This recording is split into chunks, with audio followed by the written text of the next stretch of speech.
November 4th, the morning after Election Day. And we're going to talk this morning about election 2020 and what we know. We'd been hearing a lot before this election that it was going to be an unconventional election, that we were not going to have results on election night, and that is panning out to be true. I'll be joined this morning by Rance Collins. He's the editor-in-chief of 800 Democrat to discuss what we know, where we're at, what the state of the race is, and what Joe Biden's path to victory is. This and more on the AM Report.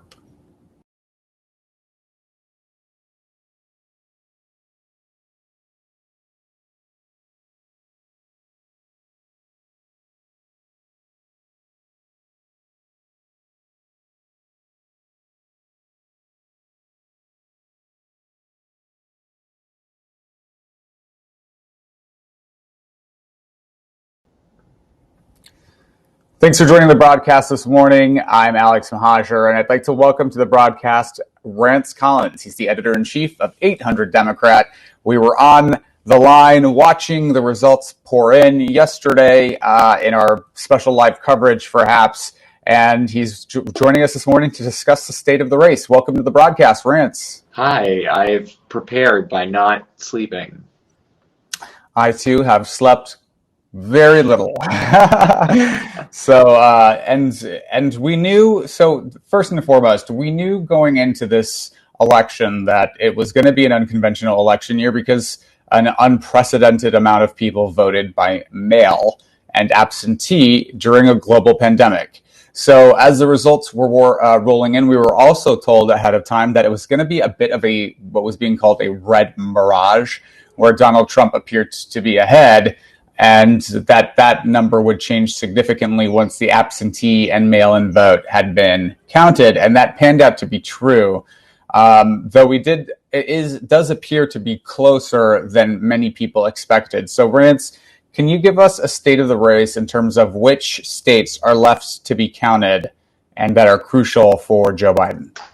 Sure. Well, first of all, there have been some sources that have called Arizona and some that have not. I think anybody who's not calling Arizona at this point is just doing so out of an abundance of caution. But Joe Biden should safely have Arizona, and Mark Kelly should safely win that Arizona seat. So I'm going to go ahead and put that in our column as far as I'm concerned. Nevada also looks good for us right now. The margin looks really, really tight. If you look at the numbers, you may think, oh, Joe Biden's only up by this much. Donald Trump could catch up. The mail-in ballots in Clark County, which contains Vegas, a Democratic stronghold, is basically the only thing left. They've counted the same-day votes. They're only dealing with the mail-in ballots now. And as we know, mail-in ballots tend to favor Democrats, especially in a Democratic county like Clark County. So those two are looking good. After that, all Joe Biden has to do to get to 270 is add two Midwestern states. And right now he's up in both Wisconsin and Michigan. And if he got both of those states, it would lead to exactly 270 electoral votes. Wisconsin, I think, is pretty much set at this point. There's very, very, very little in the way of votes left to be reported. It's just about a half a point margin. It's kind of almost like what happened in 2016, except this time it broke our way. It's going to be a margin similar to that. But I think that we can feel pretty good about Wisconsin. And then Michigan, we are ahead by a smaller amount right now, but you have to keep in mind that Michigan has a lot of mail-in ballots that have not even started to be counted yet, that are just getting started on this morning. And those are largely from the Detroit area, which is, again, a heavy Democratic stronghold. And so things are going to look very different in Michigan. I think we'll end up winning Michigan by a few points. Wisconsin will be a narrow win. Pennsylvania right now looks like a 10-point race. And you're like, oh my gosh, Donald Trump's up by 10 points. But virtually all of the votes that haven't been counted are mail-in ballots, and they're mail-in ballots from Philadelphia and Pittsburgh and those surrounding areas.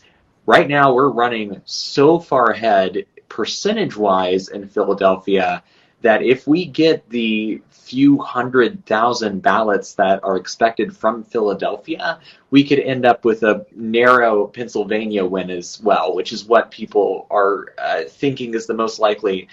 They think we're going to get the rest of the outstanding ballot in Pennsylvania about 2-1, which would lead to Pennsylvania. So that's another path to 270 if you didn't get Michigan by some strange coincidence. We also don't have Georgia or North Carolina called.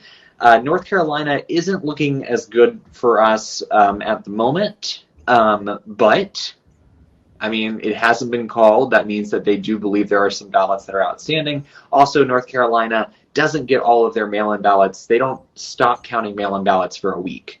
They let people return mail-in ballots for you have to postmark it by election day, but it can arrive as late as a week afterwards if it was postmarked by election day. So it'll take a while to get a final count out of North Carolina. Georgia, we are waiting for a ton of ballots coming out of the Atlanta area where Biden's currently hammering Trump.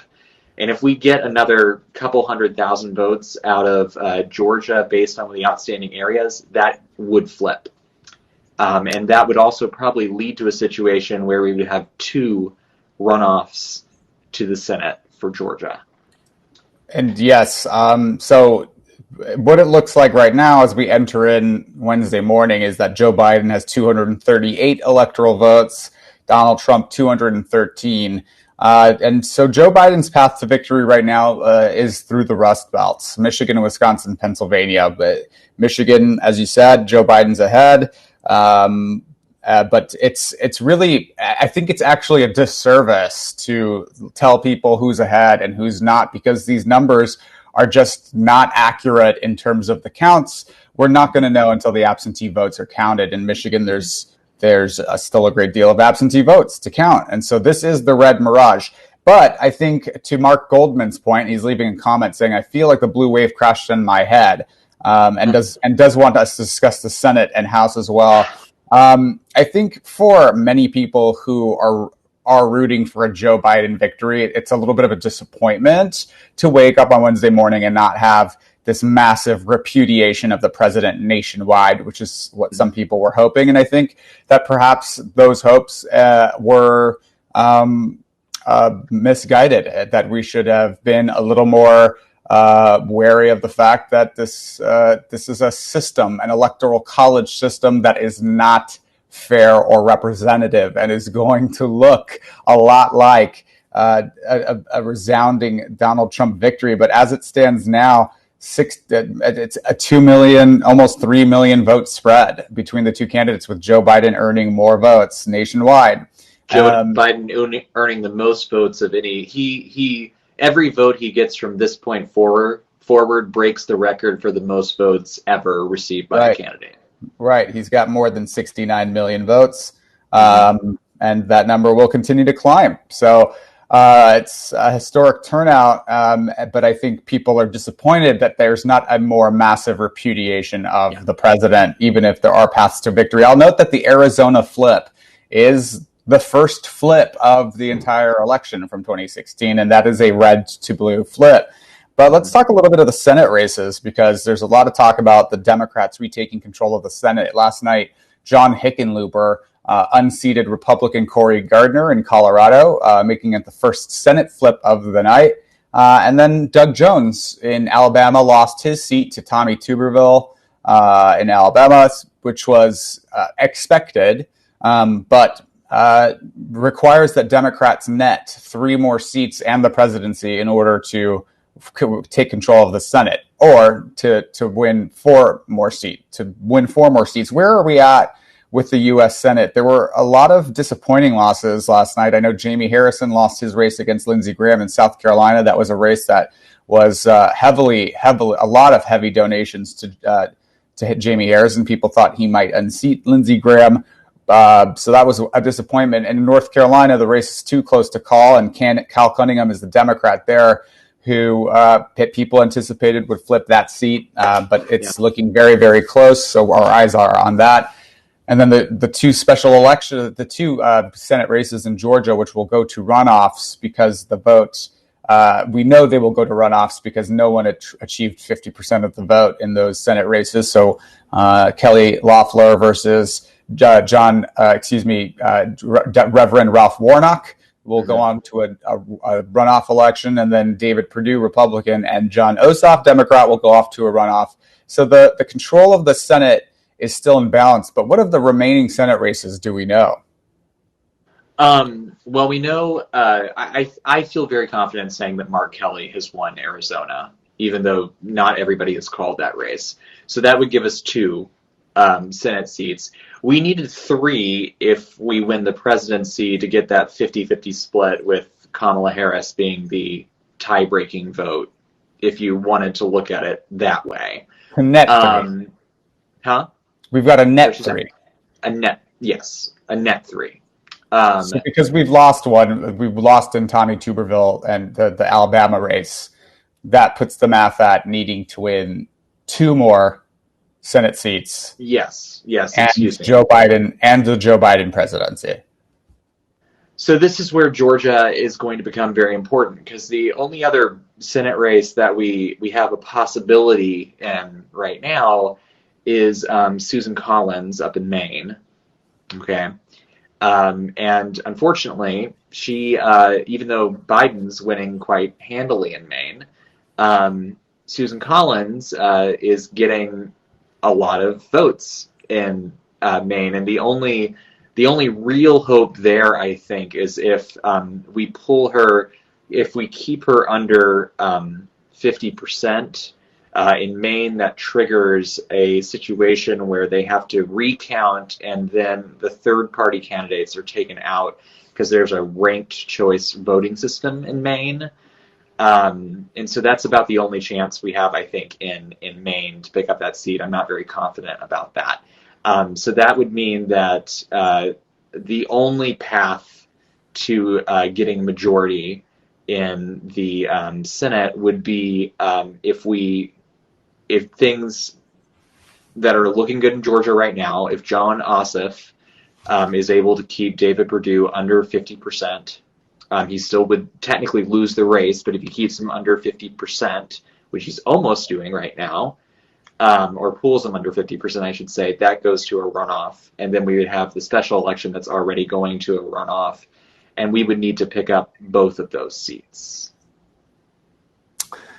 Okay, so that's the state of the race, and all in all, it's going to be a waiting game in terms of the results. And we got some comments saying, let's see, people chiming in from abroad, from UK, letting us know that they want to know when the election will end. We have no idea. These votes need to be counted in some of the most sophisticated absentee ballot sorting and counting software. It counts about 1,000 ballots per hour. So if you're considering that millions of people voted, this could take days and maybe even weeks. I will say honestly, I think that we will know by this evening who won Wisconsin. We will be able to project at least have a very good idea of who won Michigan and Wisconsin and Pennsylvania by tonight. That's my prediction.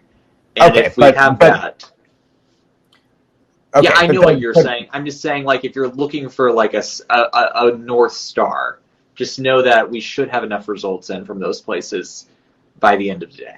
And if we don't, that's okay. We're going to wait till every single vote is counted. That's because we are a democracy, yeah, of course. And every vote should be counted. So however long it takes, I'm trying to caution people to just be patient, take a chill pill. We we prepared for people on our side, prepared for months going into election night that we may not have results on election night, and that it would appear to be a more red map. So everyone take a chill pill. Votes are still being counted and sorted out, and it could take longer than today. But Rance believes we could have definitive results, at least that indicate the winner by tonight. So let's keep an eye out on that. A question from Brazil. It's really a statement from Brazil saying your electoral system is really crazy. Here in a third world country, we use like earned to vote and biometric authentication in the electoral zones. We've got a right-wing viewer saying the Electoral College is fair. It's the system we have. Of course, people say that when they benefit from it, but it is not a fair or representative system. It was conceived in a time where the country was majority rural and disproportionately allocates voting strength to people in rural areas. A voter in Wyoming has 3 times the voting power as a voter in New York. One man, one vote should be the law of the land. And even if the Electoral College was changed so that it was apportioned differently. So let's say in Texas, Joe Biden wins 47% of the vote. Donald Trump wins 49% of the vote. Right now, each state's Electoral College votes are apportioned winner takes all, which means all of Texas's Electoral College votes are given to Donald Trump, when really it should be proportionate to the percentage of the win that the candidate took in the state. So Donald Trump should really take 49% of the state's electors. I think there's a lot of problems with the Electoral College, and here we are again with the minority of the country appearing to have a lead. Well, that's not right. I'm saying a minority of the country is appearing to have a lead, and that's not true. It's going to be a narrow lead. Trump has more Electoral College votes than Joe Biden does. Sorry, Rance, what were you saying? And let's keep in mind here, we have won, I think it's safe to say, we have won the popular vote in 7 of the last 8 elections. And we have only won the presidency. If we win this time, it will be the 5th time. Right. A commenter saying it ends when some. What was that? I was doing math in my head and having problems. Oh. A commenter says it ends when someone reaches 270 electoral votes. Neither has that now. That's absolutely right. Someone thinks you're dreamy. Every vote matters, says Pauline Walter. We got an award from Lucia. If you're watching this broadcast and you're enjoying it and you're on the HAPS platform, give us an award. Click the little award button and let us know you're enjoying it, or leave a comment and we can read it live on air. Lucia Ibar, comparing the last decades of Brazil's politics isn't the best example of the moment. New Tesla, so it's Biden. Overlord says, thanks for the info, guys. We don't know. New Tesla, we don't know if it's Biden. Biden has more electoral votes right now and is winning the popular vote. There are 3 crucial states left to be counted, and Arizona has flipped into Democratic control. That's what it appears. So all in all, there are still paths to victory. If Joe Biden were to lose a state like Wisconsin, he could still win if he wins in Georgia, and Georgia looks to be very close. And we did win the congressional district in Nebraska. That could also be a crucial state to watch if this comes down to a 269 tie. So all in all, we still have a lot to wait out and see, and we may know more by this evening, or it could take a couple days, but we're keeping our eye on it. I want to thank my guest, Rance Collins from 800 Democrat. Rance, where can people find you on 800 Democrat? I think you're muted.